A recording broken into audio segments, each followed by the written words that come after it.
Good morning students, how are you all? We will continue with explanation of chapter number 8. Some years later. अब last sessions में बच्चों हमने देखा था कि जत्रा भाई मुंबई में रह रहे थे और वहाँ की तकलीफ़ें देख के उन्हें अपने पुराने दिन याद आ गए थे जो वो खेड़ी विलेज में रहते थे। वहाँ पे वो बहुत खुश थे अपने फैमिली के साथ, अपने विलेजर्स के साथ वो लोग कैसे एंजॉय करते थे और कैसी पीसफुल लाइफ स्पेंड कर रहे थे। लेकिन एक दिन ऐसा हुआ कि वो जहाँ पे रहते थे वहाँ पे एक रिवर फ्लो हो रहा था और वहाँ पे डैम बनाने की बात शुरू हुई थी। तो उसकी वजह से उन्हें वो विलेज खाली करना पड़ा और वहाँ से उन्हें सिंदूरी विलेज शिफ्ट किया गया था। और सिंदूरी में उन्होंने क्या क्या प्रॉब्लम्स फेस किए वो भी हमने डिस्कस किया। लेकिन अब हम ये चैप्टर में कुछ सालों के बाद उन्हें कैसे सिंदूरी विलेज में तकलीफ़ें पड़ी और उन्होंने क्या डिसीजन लिया और खेड़ी को उन्होंने कैसे याद कर रहे थे खेड़ी विलेज को, उसके बारे में हम ये सेशन में डिस्कस करेंगे। So let's start with the session children. Some years later, Jatra stayed for a few years in Sinduri. The children were also getting older, but Jatra's heart was not here in Sinduri. He still missed his old Khedi. यानी जत्रा भाई थे वो grow कर रहे थे और उनके बच्चे भी बढ़ रहे थे। ओके, तो जत्रा भाई को दिल में एक सवाल आया कि मैं यहाँ पे नहीं रह सकता हूँ और यहाँ पे रहने के बाद भी वो खेड़ी को बहुत मिस कर रहे थे। But there was no Khedi now. अब वो एक सपना ही बन चुका था क्योंकि खेड़ी विलेज रहा ही नहीं था। There was a big dam and a big lake of collected waters in and around Khedi. Khedi village जो था वहाँ पे डैम थी और उसके आजू बाजू में लेक में पानी भरा हुआ था। जत्रा thought if we are to be called unwanted guest, then at least let us go to some place where our dreams come true।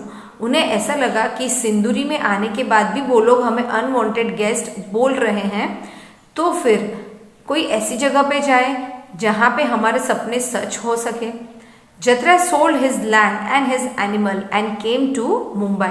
उसके बाद उन्होंने सोचा कि ये सब बेच के मैं मुंबई शिफ्ट हो जाता हूँ।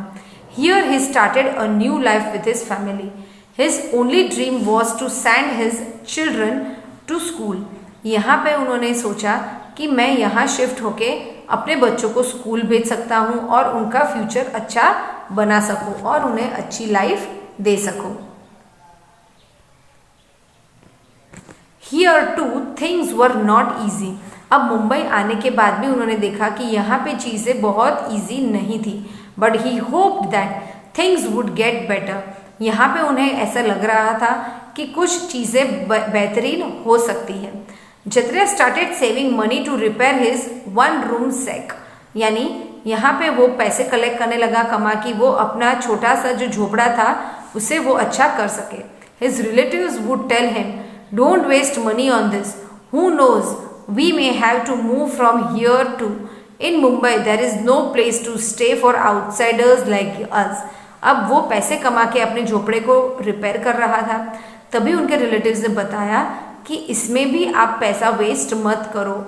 किसे पता कि हमें ये जगह भी छोड़नी पड़े क्योंकि हम तो बाहर वाले हैं। जत्रा was scared and worried।